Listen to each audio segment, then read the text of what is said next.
제이콥 리드는 오후 4시 7분에 학교 버스에서 집으로 가는 길에 사라졌다. 일주일 후 그는 버려진 철도 터널에서 발견되었다. 법의학 조사는 경험 많은 수사관들조차 불안하게 만든 사실을 밝혀냈다. 제이콥은 실종된 후 며칠 동안 더 살아있었다. 이 일은 미국 북서부의 작고 평상시 조용한 곳인 다루드 교회에서 일어났다. 오후 4시 7분에 8살 제이콥 리드는 브룩스 애비뉴와 오크 스트리트 교차로에서 버스에서 내렸다. 버스 정류장에서 집까지의 길은 단 7분이었다. 그날 제이콥은 집 현관문에 도착하지 못했다. 제이콥의 어머니 줄리아 리드는 아들이 돌아왔어야 할 시간으로부터 30분 후인 오후 4시 41분에 정확히 경찰에 신고했다. 다음 주 동안 경찰과 자원봉사자들이 지역을 샅샅이 뒤졌고 수색은 제이콥의 집에서 3km 떨어진 버려진 철도 터널로 이어졌다. 그곳에서 제이콥이 발견되었다. 그는 구석에 웅크리고 누워 있었다. 법의학 조사는 나중에 확인했다. 그는 실종된 후 며칠 동안 더 살아 있었다. 경찰은 즉시 이 사건이 처음 보이는 것보다 더 복잡할 것임을 인식했다. 증거들이 비정상적이었고 모든 증인이 다른 이야기를 했다. 첫 번째, 비정상적인 세부 사항은 제이콥이 평소 다니던 길 옆 축축한 땅에서 발견된 19cm 길이의 맨발 발자국이었다. 아무도 소년의 신발이 근처에서 발견되지 않은 이유를 설명할 수 없었다. 이것이 우연한 사건에 대한 의심을 불러일으킨 첫 번째 수수께끼였다. 두 번째 세부 사항은 경찰이 리드 가족의 집을 조사한 그날 밤에 나타났다. 제이콥의 침실 창문이 안쪽에서 조금 열려 있었다. 부모들은 외풍이 두려워 매일 밤 그것을 닫았다고 주장했다. 누군가가 제이콥의 실종 후나 바로 직전에 그것을 열었다. 세 번째 세부 사항은 이웃들을 신문할 때 나왔다. 46살의 마크 앨리슨, 맞은편 이웃이 제이콥을 마지막으로 봤다고 주장했다. 그러나 그의 진술은 모순적이었다. 앨리슨은 처음에 오후 4시 10분에 제이콥을 봤다고 말했다가 나중에 시간을 오후 4시 25분으로 수정했다. 경찰은 불일치를 기록했지만 나중에 그의 진술을 확인하기로 했다. 제이콥의 15살 형 에이든 리드도 경찰의 주목을 받았다. 그는 그 시간에 축구 훈련에 있었다고 말했지만 그의 알리바이는 아직 확인되지 않았다.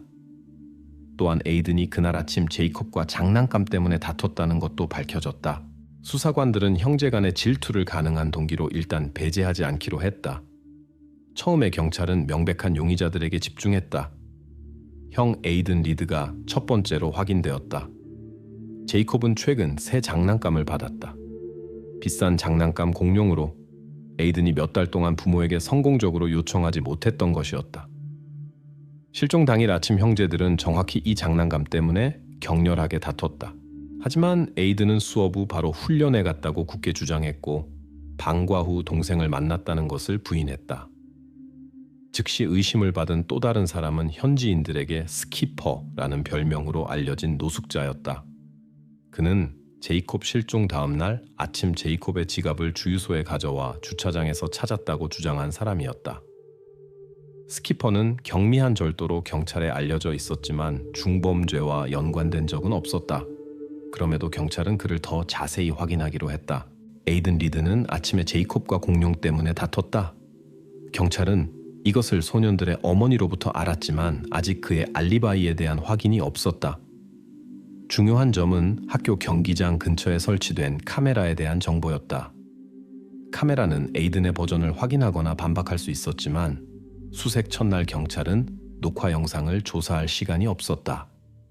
수사의 첫 24시간이 끝나가고 있었다. 제이콥 실종 다음 날 오후 9시 30분에 경찰은 결정적인 증거를 발견했다. 형제들이 아침에 다퉜던 장난감 공룡. 장난감은 마크 앨리슨의 집. 진술에 점점 더 의심이 생기는 이웃. 바로 맞은편 쓰레기통에 있었다. 경찰관들은 성급한 결론을 내리지 않았다. 그들은 이미 단순한 실종이 아니라 처음 보기보다 훨씬 복잡하고 얽힌 무언가를 다루고 있음을 이해했다. 제이콥 실종 1시간 전에 에이든은 휴대폰의 모든 채팅 기록을 삭제했다. 형이 정확히 무엇을 숨기려 했고 그것이 실종과 관련이 있는지? 경찰 전문가들은 클라우드 백업을 이용해 에이든의 삭제된 메시지를 복원했다. 채팅 기록은 단순했고 그 나이의 10대에게 전형적이었다. 에이든은 용돈 때문에 아버지와 다퉜다. 최근 부모들이 에이든의 지출을 엄격하게 통제하기 시작했다. 이제 그는 친구들에게 왜 더 이상 평상시 활동에 참여할 수 없는지 변명해야 했다. 하지만 무해한 메시지들 사이에서 경찰관들은 제이콥 실종 몇 시간 전에 보낸 한 문장을 발견했다. 오늘 모든 것이 결정될 것이다. 수사관들에게 이 문장은 특히 형제들의 아침 갈등을 고려할 때 의심스러워 보였다. 에이든의 축구팀 코치 스티브 헨스는 수사관들에게 그 10대가 오후 3시 45분에 시작된 훈련에 있었다고 확인했다. 하지만 학교 주차장 카메라의 비디오 녹화를 확인할 때 중요한 불일치가 드러났다. 에이든은 오후 4시 25분에 운동장을 떠났는데 이는 공식 훈련 종료 35분 전이었다. 에이든이 왜 자신의 떠난 시간에 대해 거짓말을 했는지는 불분명했다. 에이든의 신문은 부모들이 참석한 가운데 진행되었다. 에이든은 차분하게 행동했지만 그의 답변은 여러 번 지나치게 조심스러워 보였다. 처음에 그는 훈련 후 학교 주차장에서 부모들을 기다렸다고 설명했는데 그들이 오후 7시 30분에 데리러 오겠다고 약속했기 때문이었다. 그런 다음 에이든은 진술을 받고 기다리는 것이 지겨워서 걸어서 집에 가기로 했다고 말했다. 집까지의 거리는 1km가 조금 넘었고 그 10대는 길에서 제이콥을 보지 못했다고 주장했다. 그러나 학교 출구의 감시 카메라는 에이든이 집 방향이 아니라 반대 방향, 나중에 제이콥의 지갑이 발견된 곳으로 가는 것을 기록했다. 정확히 이 상황이 수사관들로 하여금 형의 말을 진지하게 재고하게 했다. 경찰관들이 에이든에게 이 모순을 지적했을 때 그는 침묵하며 자신의 발을 주에 깊게 바라보았다. 그의 아버지가 진실만을 말하라고 간곡히 당부했다. 그러자 에이든은 차분하게 다음 상점에 가서 친구를 만나려고 했다고 설명했다. 에이든은 약속을 이유로 친구의 이름을 말하기를 거부했다. 수사관들은 그 10대가 무언가를 숨기고 있다는 것을 이해했기 때문에 이 순간을 별도로 기록했다. 저녁에 경찰은 범죄 수사팀으로부터 예상치 못한 전화를 받았다. 에이든의 축구 유니폼에서 큰 갈색 진흙 자국이 발견되었다. 그 자체로는 아무 의미가 없었을 것이지만 중요한 상황이 있었다. 진흙이 시각적으로 제이콥이 발견된 장소에 있던 것과 유사했다. 학교 경기장에서 제이콥이 나중에 발견된 버려진 터널까지의 거리는 약 3km 반이었다. 수사관들은 시간을 계산해 에이든이 도보로 그곳을 다녀올 수 없었을 것이라고 판단했다. 주목을 끌지 않고 집에 늦지 않으려면 말이다. 그럼에도 경찰은 이 증거를 무시할 수 없었다. 부모의 동의를 얻어 에이든의 신발을 토양 샘플에 더 철저한 조사를 위해 가져갔다. 범죄 수사팀은 유니폼에서 샘플을 채취해 긴급 실험실 분석을 위해 보냈다. 결과를 기다리는 동안 수사는 계속해서 그 10대의 지인들을 신문했다. 교사들은 에이든을 차분하고 규율 잡힌 학생으로 묘사했지만 최근 몇 주 동안 더 폐쇄적이고 짜증을 내게 되었다고 했다. 그부들은 경찰에게 에이든이 가족 갈등과 돈 부족으로 매우 고생했다고 말했지만 아무도 그를 동생의 실종과 연결할 수 있는 구체적인 것을 기억하지 못했다. 같은 날 오후 10시 15분에 실험실이 분석 결과를 알려왔다. 에이든의 유니폼에서 나온 진흙은 외관상 유사성에도 불구하고 버려진 터널에서 채취한 샘플과 광물 성분에서 상당히 달랐다. 이는 에이든이 제이콥 실종 당일 이 장소를 방문했다는 버전이 확인되지 않았음을 의미했다. 그럼에도 수사관들은 그 10대가 명백히 아직 무언가를 숨기고 있었기 때문에 에이든에 대한 모든 의혹을 떨쳐버릴 수 없었다. 경찰관들은 비디오 카메라를 통해 그의 알리바이를 최종적으로 확인하거나 반박하고 에이든이 그날 만났다는 신비한 친구의 이름을 알아내야 한다는 것을 이해했다. 현재 에이든은 수사에서 중요한 인물로 남아있었지만 수사관들은 이제 그가 동생의 실종에 직접 관여하지 않았다는 가정에 더 기울고 있었다. 그의 행동은 설명이 필요했지만 범죄와의 직접적인 연결은 더 이상 보이지 않았다. 경찰은 그 10대에 대한 감시를 강화하기로 했는데 이제 그가 수사관들로부터 정확히 무엇을 계속 숨기고 있는지 알아내야 했다. 수사가 에이든에게 집중되는 동안 경찰은 병행해서 리드 가족 전체를 조사했다. 수사관들의 주목을 끈 첫 번째 이상한 점 중 하나는 가족 집의 문 자물쇠가 자주 교체된 것이었다. 지난 6개월 동안 이것이 3번 일어났다. 가족은 이를 보안에 대한 우려로 설명했지만 이러한 두려움의 세부 사항은 완전히 공개되지 않았다. 그러나 추가 조사는 빠르게 가족 상황의 베일을 벗겨냈다. 수사관들은 가족의 재정 보고서에 접근해 상당한 양의 부채를 발견했다. 리드 가족은 긴급 지출을 충당하기 위해 지역 전당포의 기술과 가전제품을 맡기지 않을 수 없었다. 전당포 정보에 따르면 제이콥의 아버지 조셉 리드는 정기적으로 비싼 전자제품을 그곳에 가져갔다. 노트북, 태블릿, 게임 콘솔. 이 모든 것이 여러 번 재담보로 맡겨졌으며 대출 금액과 이자가 증가했다. 전당포 문서에는 아버지의 마지막 방문이 제이콥 실종 단 이틀 전에 있었다고 기록되어 있었다. 경찰이 신문한 이웃들도 가족의 문제를 확인했다. 그들의 진술에서 지난 몇 달 동안 늦은 밤에 정기적으로 큰 목소리와 다툼을 들었다고 말했다. 리드 가족에서 울타리 하나를 사이에 두고 사는 이웃 캐롤라인 밀러는 어느 날 저녁 조셉이 아내에게 큰 소리로 이런 식으로 계속되면 그를 더 잘 돌봐줄 사람들에게 주겠다고 말하는 것을 분명히 들었다고 구체적으로 말했다. 수사관들은 부모들을 별도 대화에 초대했다. 조셉 리드는 눈에 띄게 긴장해 보였고 아내 줄리아는 더 자신감 있게 보였다. 처음에 조셉은 심각한 재정 어려움을 부인하며 담보로 맡긴 물건들은 일시적인 조치였고 상황이 통제되고 있다고 주장했다. 수사관들이 자물쇠의 빈번한 교체에 대해 직접 묻자 줄리아는 남편을 바라보며 몇 달 전에 침입 시도가 있었고 그 후 집과 사랑하는 사람들의 안전에 대해 걱정하게 되었다고 답했다. 그러나 경찰에 확인해서 리드 가족으로부터 지역 경찰서에 침입 시도에 대한 공식 신고가 접수된 적이 없다는 것이 밝혀졌다. 수사관들은 제이콥 실종의 가능한 동기를 의심했다. 재정적 어려움이 가족 주변의 누군가를 몸값을 위한 절망적인 행동으로 몰아갔을 수 있다. 그러나 이 버전은 빠르게 관련성을 잃었다. 소년의 실종 이후 가족에게 돈을 요구하는 전화는 한 통도 걸려오지 않았다. 그럼에도 수사는 계속해서 야간 다툼 사건을 조사했다. 이웃들이 기록한 아버지의 위협은 심각하게 들렸다. 더 잘 돌봐줄 사람들에게 주겠다는 문장은 지난 몇 달 동안 조셉 리드의 모든 연락처를 주의 깊게 확인하는 계기가 되었다.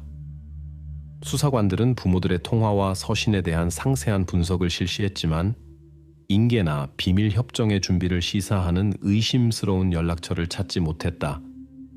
위협들은 실용적 행동으로 확인되지 않은 가족 문제에 대한 감정적 반응이었던 것 같았다. 하지만 그런 발언 자체의 사실은 수사로 하여금 결론을 내리게 했다. 가족 내 관계는 제이콥의 실종 훨씬 전부터 긴장되고 어려웠으며 이는 필연적으로 집안의 전반적인 분위기와 구성원들의 행동에 영향을 미쳤을 것이다. 리드 가족에서 모든 단서를 다 찾은 것 같았던 그날 저녁, 경찰 기술부서가 조셉의 휴대전화에 걸려온 비정상적인 착신 전화를 기록했다. 전화는 등록되지 않고 식별되지 않은 번호에서 왔다. 발신자는 자신을 소개하지 않고 거의 속삭이는 톤으로 단 한 단어만 말했다. 터널.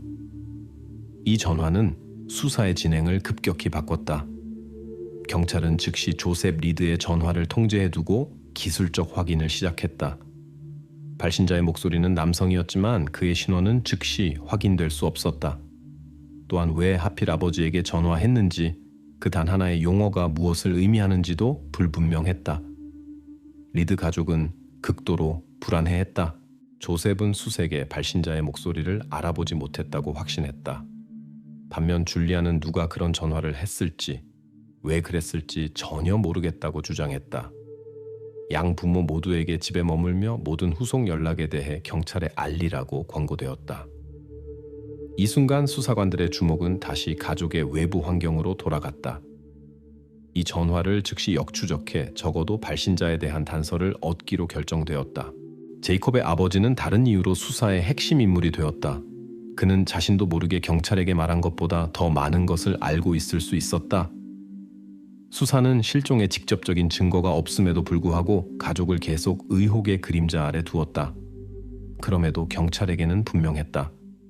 가족 근처에 누군가가 말하는 것보다 훨씬 더 많은 것을 알고 있었고 제이콥의 실종으로 이어진 상황과 연결되어 있을 수 있었다. 현지인들이 스키퍼라는 별명으로 아는 떠돌이는 제이콥 실종 수사에서 새로운 중요한 인물이 되었다. 이전에 그는 소년의 지갑을 주유소에 가져와 쓰레기통에서 우연히 찾았다고 주장했다. 지금까지 이 세부 사항은 명확한 설명이 없었고 경찰의 의혹을 불러일으켰다. 수사관들은 스키퍼가 지갑을 발견한 주유소의 감시 카메라 녹화를 요청했다. 비디오 녹화의 조사는 예상치 못한 결과를 가져왔다.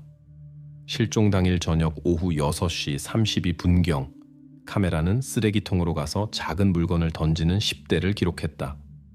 고해상도 녹화의 분석은 그것이 제이콥의 지갑임을 확인했다. 스키퍼는 1시간 후에야 나타나 지갑을 우연히 발견해 가져갔다. 경찰은 즉시 비디오에 기록된 10대의 얼굴 인식을 실시했다.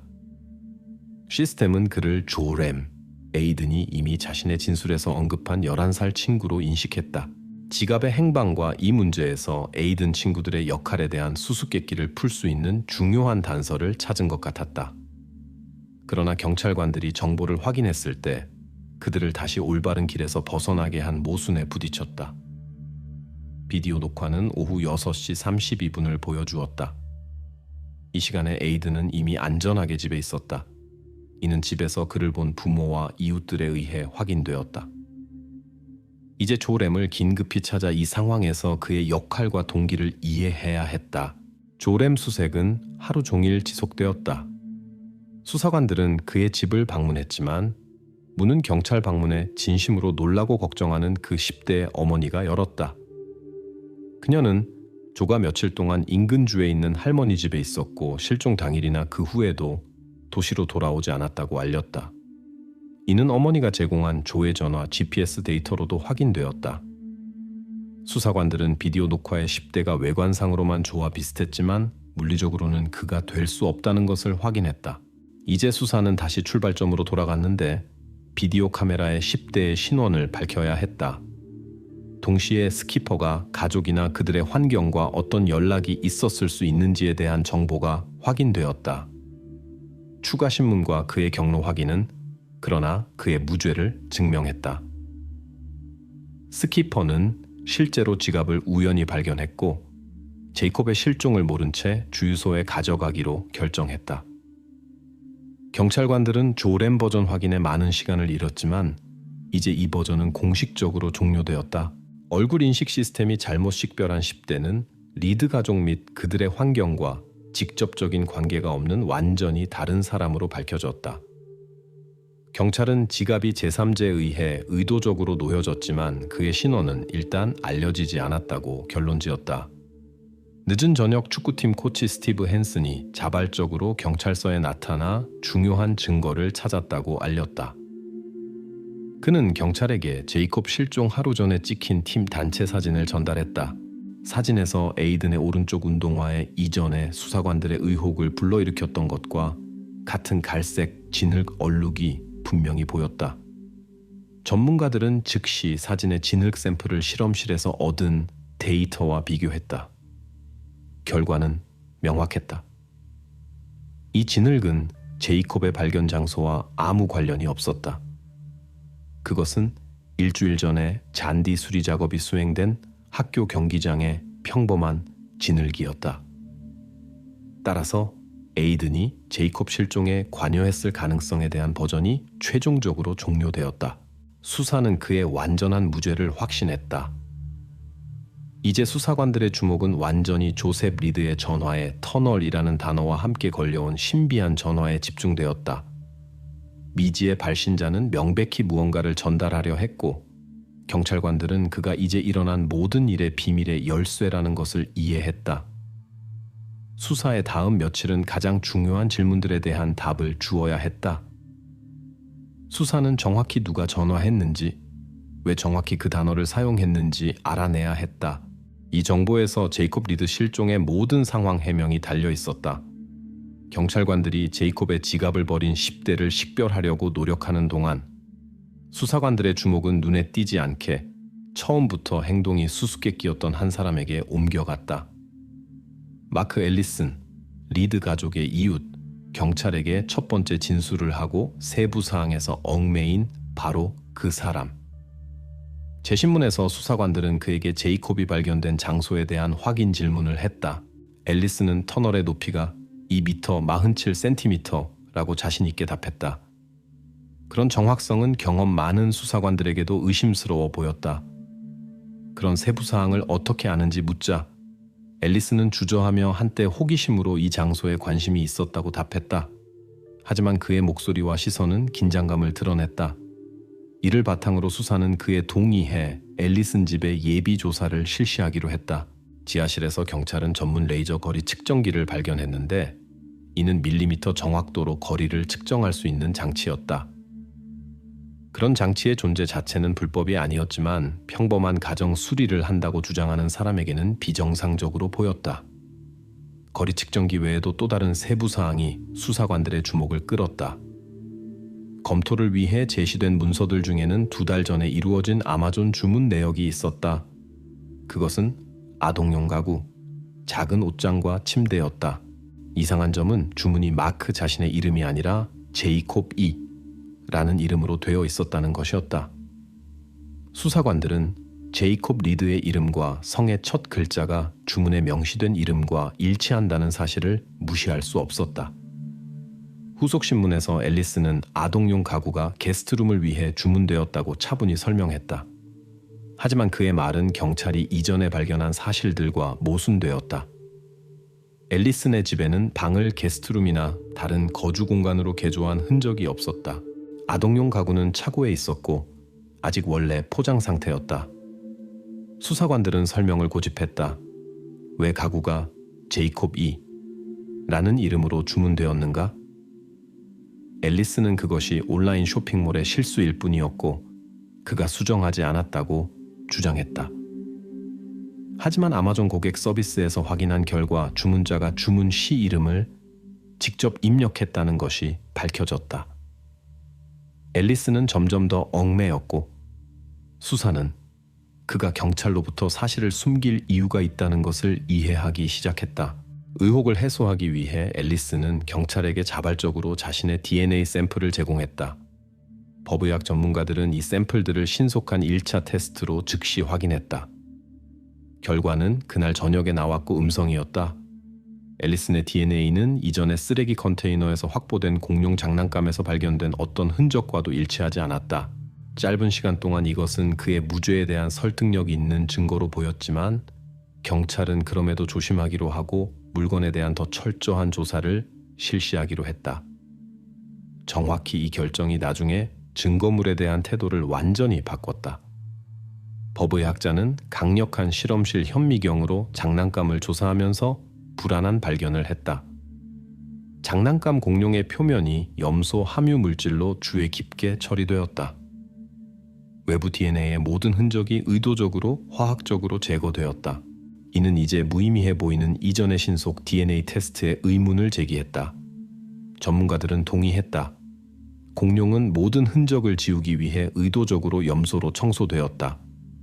수사관들은 질문하지 않을 수 없었다. 앨리슨이 무죄라면 왜 제이콥의 실종과 직접적인 관련이 있는 물건을 청소해야 하는가? 따라서 마크 앨리슨은 단순한 이웃 관찰자가 아니라 명백히 이전에 인정한 것보다 세부 사항과 증거에 대해 훨씬 더 많이 아는 사람이 되었다. 경찰이 아직 그의 동기를 명명할 수 없었지만 모든 간접적 징후가 그를 가리키고 있었다. 앨리슨은 공식적으로 용의자 지위를 받았다. 그의 집은 봉쇄되었고 수사는 포괄적인 수색을 준비했다. 경찰은 앨리슨 집의 모든 세부 사항이 일어난 일을 해명하는 열쇠를 제공할 수 있다는 것을 인식했다. 동기가 숨겨져 있고 아무도 이웃이 제이콥에 대해 어떤 의도를 가지고 있었는지 이해할 수 없는 동안 수사는 다음 단계 준비에 집중했다. 용의자의 집과 환경에 대한 완전한 조사. 이제 마크 앨리슨이 정확히 무엇을 숨기고 있었고 그가 일어난 일과 어떤 관계가 있었는지 알아내야 했다. 경찰은 더 이상 이 얽힌 이야기의 끝이 그에게 달려있다는 것을 의심하지 않았다. 경찰이 마크 앨리슨 집에 포괄적인 수색을 준비하는 동안 줄리아 리드가 예상치 못하게 다시 수사관들의 주목을 끌었다. 전화 기록을 확인할 때 수사관들은 비정상적인 세부 사항을 발견했다. 제이콥 실종 당일 줄리아가 앨리슨에게 3번의 짧은 전화를 했다. 전화들은 오후 2시 2분, 오후 2시 15분, 오후 2시 21분에 기록되었다. 각 통화의 지속 시간은 몇 초를 넘지 않았다. 대화에 소환된 줄리아는 수사관들이 이 정보를 알려주었을 때 눈에 띄게 놀라 보였다. 그녀는 이 전화들을 기억할 수 없다고 설명했고 그 다음 다른 사람에게 전화하려다가 실수로 번호를 눌렀을 것이라고 추측했다. 그녀의 목소리에는 확신이 들렸지만 경찰은 그럼에도 그녀의 설명의 진실성을 의심했다. 20분 내에 같은 사람에게 3번 연속으로 우연히 전화하는 것은 불가능해 보였다. 수사관들은 줄리에게 마크에게 연락해 제이콥이나 에이든을 돌봐달라고 부탁하려 하지 않았는지 직접 물었다. 줄리아는 이 가능성을 단호히 부인했다. 그녀는 길에서의 짧은 인사 외에는 앨리슨을 거의 알지 못한다고 주장했다. 그러나 수사관들은 줄리아와 마크가 거의 3년 동안 이웃이었고 친밀한 접촉을 하지 않았더라도 전화번호를 혼동하지 않을 만큼은 충분히 잘 알고 있었을 것이라고 확인했다.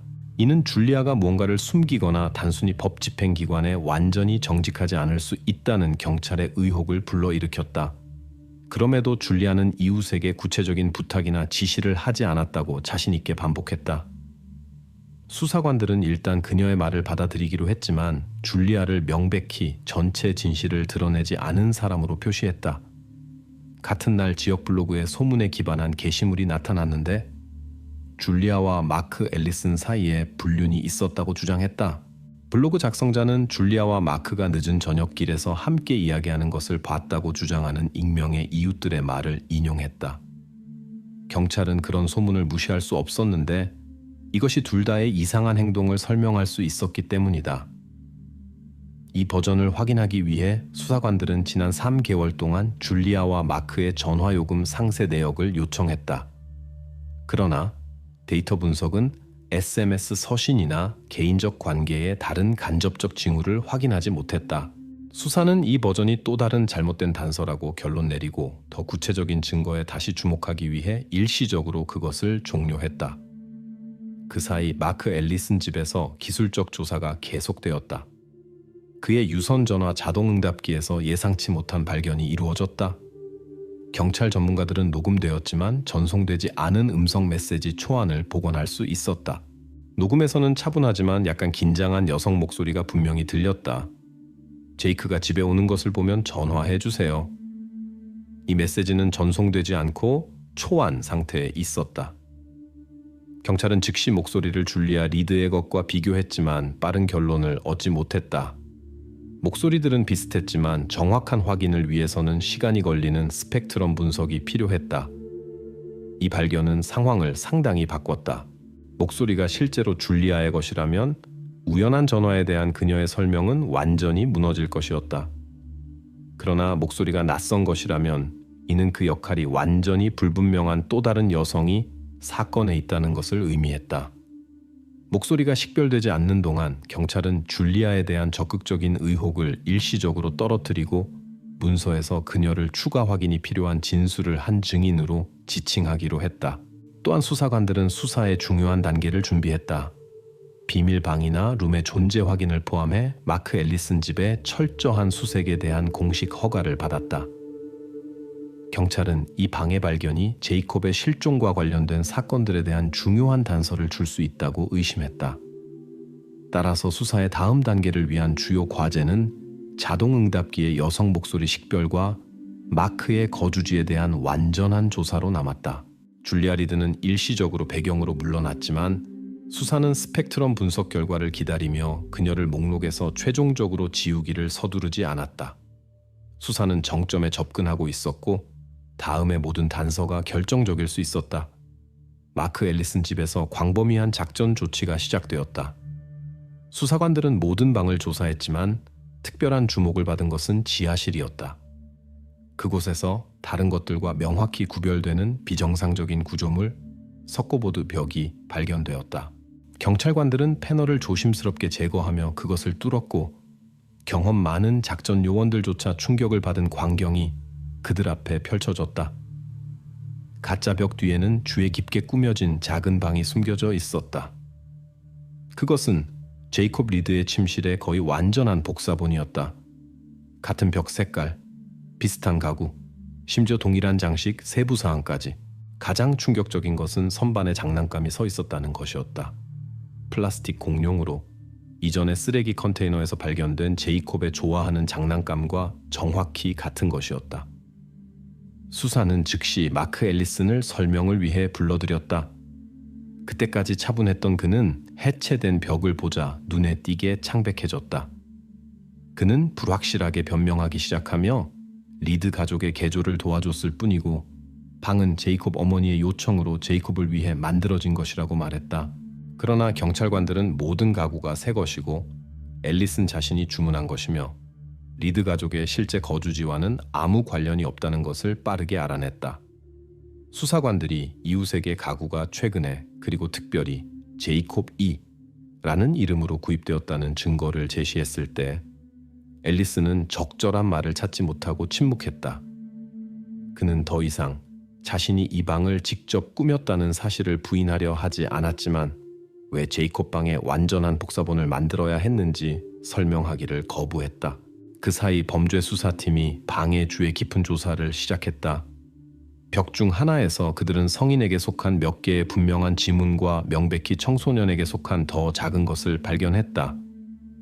데이터베이스에 대한 첫 번째 확인은 그것이 제이콥의 지문이 아니라는 것을 즉시 배제했다. 경찰은 방에 다른 누군가가 있었을 수 있다고 의심했는데 아마도 지금까지 사건에 나타나지 않은 다른 사람일 것이었다.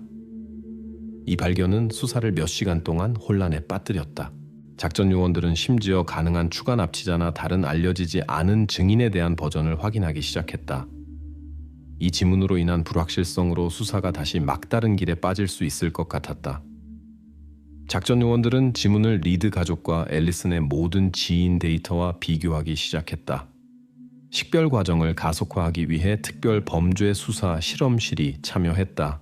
경찰이 결과를 기다리는 동안 앨리슨 자신은 관찰해 별도의 방에 앉아 있었고 눈에 띄는 평정을 유지했지만 긴장감이 그의 몸짓과 움직임을 통해 분명해졌다. 수사는 더 이상 그의 관여를 의심하지 않았지만 일어난 일의 모든 세부 사항을 명확히 해야 했다. 그날 늦은 저녁 연방수사국 전문가들이 예상치 못하고 동시에 무서운 결과를 보고했다. 재조사, 더 철저한 조사 후에 신비한 알려지지 않은 지문이 실제로 제이콥 리드에게 속한다는 것이 밝혀졌다. 원래 지문은 방해 습기로 인해 왜곡되어 인식 프로그램이 즉시 식별하지 못했다. 이제 상황이 급격히 바뀌었다. 제이콥이 적어도 며칠 동안 이 숨겨진 방에 있었다는 것이 완전히 분명해졌다. 또한 법의학자들이 모든 증거와 방해 조건을 대조한 후 제이콥이 앨리슨 집 지하실에서 사의를 보냈다고 공식적으로 결론지었다. 수사는 제이콥이 더 이상 살아있지 않은 정확한 날짜를 확정했다.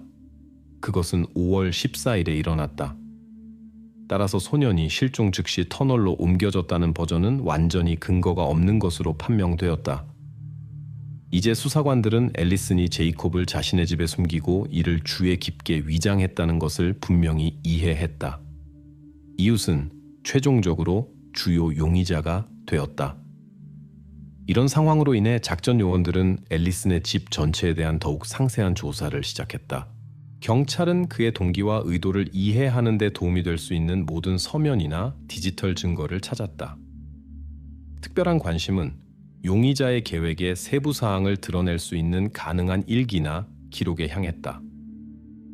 수사는 이 얽힌 사건의 주요 비밀 해결에 접근했지만 완전한 해명까지는 아직 몇 가지 중요한 단계가 남았다는 것을 이해했다. 이제 모든 수사의 초점은 앨리슨의 기록 발견과 그를 그런 행동으로 이끈 진정한 이유의 해명에 집중되었다. 이른 아침 수사관들은 마크 앨리슨 집의 철저한 수색을 계속했다. 차고에서 2022년 세금이라고 표시된 오래된 상자들 사이에서 낡은 노트가 발견되었다. 그것은 깔끔하고 작은 글씨로 기술된 일기였다. 안에서 경찰관들은 용의자의 인격을 완전히 새롭게 평가하게 하는 기록들을 발견했다. 일기의 모든 페이지는 제이콥에게 바쳐졌다. 마크는 문자 그대로 모든 것을 기록했다. 일일 시간표, 버스 경로, 좋아하는 음식, 심지어 소년의 습관까지. 일부 페이지에는 앨리슨이 제이콥 침실에 열린 창문을 통해 들은 대화 조각들이 상세하게 기록되어 있었다. 이 기록들은 지난 9개월 동안 정기적으로 이루어졌다.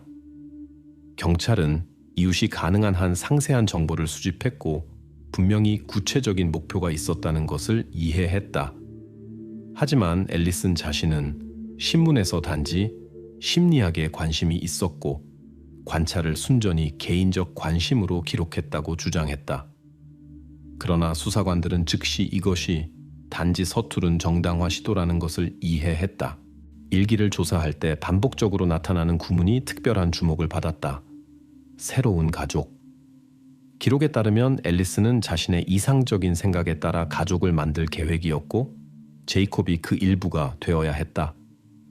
일기는 마크가 납치와 그 후 제이콥과의 생활 시나리오를 주에 깊게 생각했다는 것을 보여주었다. 그는 이미 일어난 것처럼 상황들을 묘사했고 공동조식, 소풍, 산책에 대해 환상을 품었다. 수사관들은 설명을 요구했지만 앨리슨은 완강히 침묵하며 거리를 두고 차분하게 있으려 했다. 그의 행동에는 자신의 불가침성에 대한 확신이 있었다. 하지만 일기의 세부 사항들은 더 이상 그가 우연히 사건의 중심에 빠진 이웃에 가면 뒤에 숨을 수 없게 했다. 추가로 수사관들을 혼란스럽게 한 세부 사항이 있었다. 일기에는 세 번째 사람이 반복적으로 언급되었다. M이라는 이름이나 명칭을 가진 누군가. 마크는 그를 제이콥의 친구로 묘사했는데 이는 경찰로 하여금 공범자나 사건에 연루된 두 번째 사람의 존재를 가정하게 했다.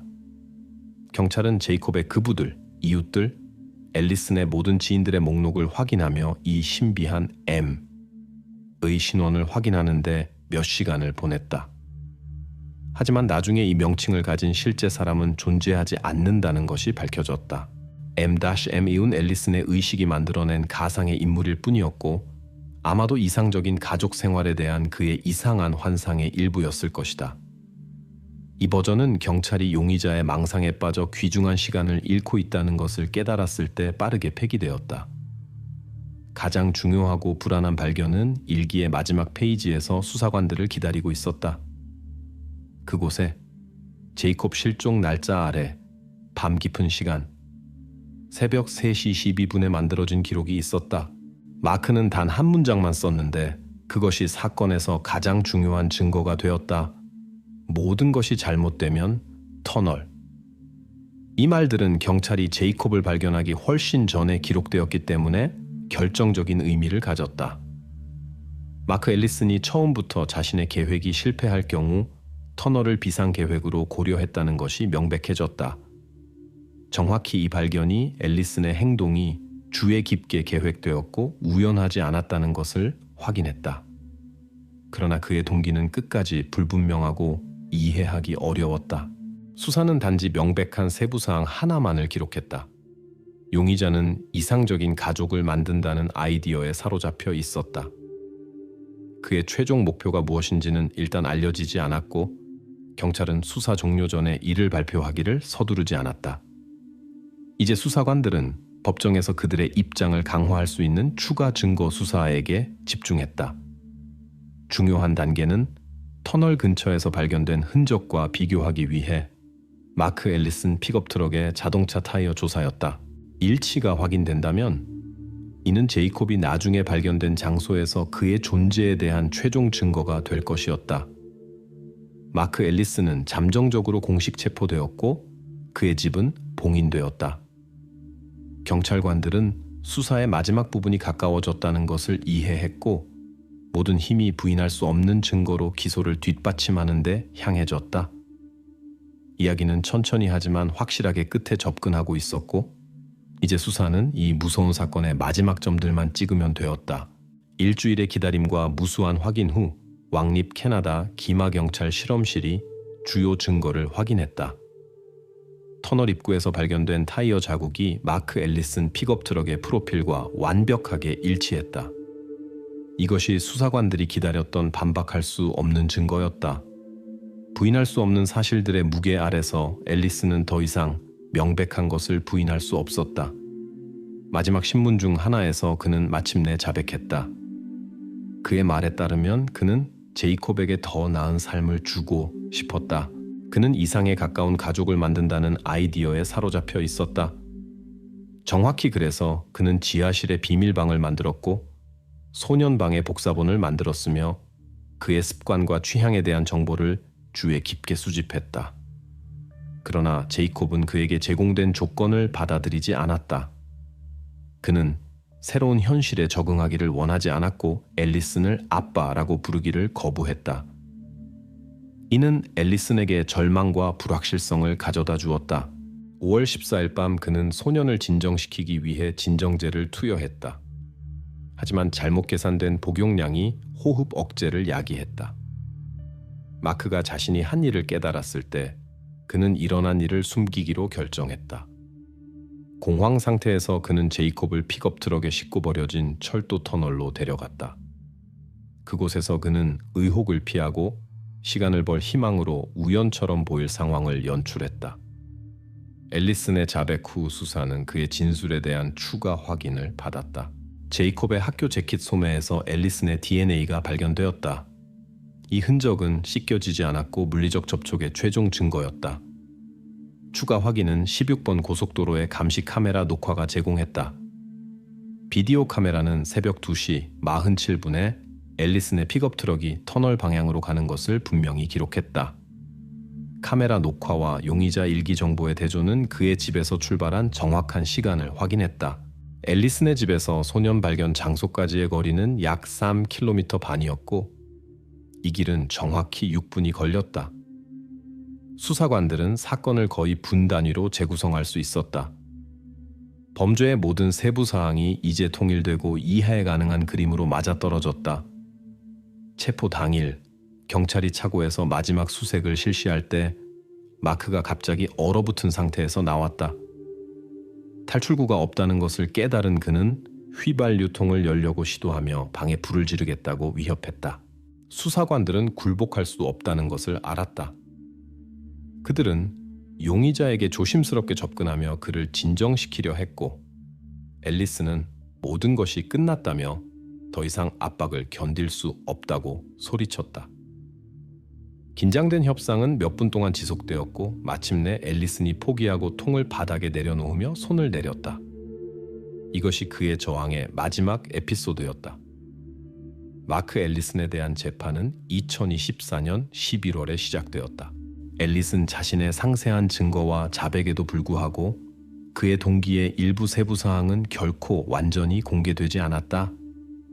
심리학자들은 재판 중 앨리슨의 행동을 자신이 이상적이라고 생각하는 가족을 만들고자 하는 강박적 욕망으로 설명했다.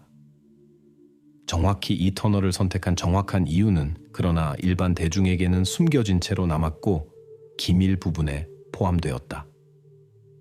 2024년 11월 20일에 마크 앨리슨은 가석방 가능성 없는 종신형을 선고받았다. 판결 선고 후 그는 와바시 교도소로 이송되어 남은 생을 보내게 되었다. 수사는 공식적으로 완료되었다. 경찰은 이전에 발생한 모든 버전과 잘못된 단서들을 종료했다. 제이콥의 형 에이드는 완전히 무혐의 처분되어 무죄로 선언되었다. 스키퍼라는 별명의 노숙자는 범죄와 아무 관련이 없는 우연한 증인으로 분류되었다. 제이콥의 아버지에 대한 의혹도 잘못된 것으로 판명되어 철회되었다. 비밀로 남은 유일한 것은 앨리슨이 자신의 계획 완료를 위해 정확히 이 터널을 선택한 이유를 설명하는 최종 심리적 동기였다. 전문가들은 이것이 마크가 무의식적으로 자신의 어린 시절로 돌아가려는 시도와 관련이 있을 것이라고만 조심스럽게 추측했지만 이 질문은 최종적으로 기밀 부분에 남았다. 이렇게 다루드 교회의 가장 센세이셔널하고 비극적인 이야기 중 하나가 끝났다. 수사는 임무를 완수하고 정의를 회복했으며 모든 핵심 질문을 해명했고 단지 하나의 세부 사항만이 최종 답 없이 남았다.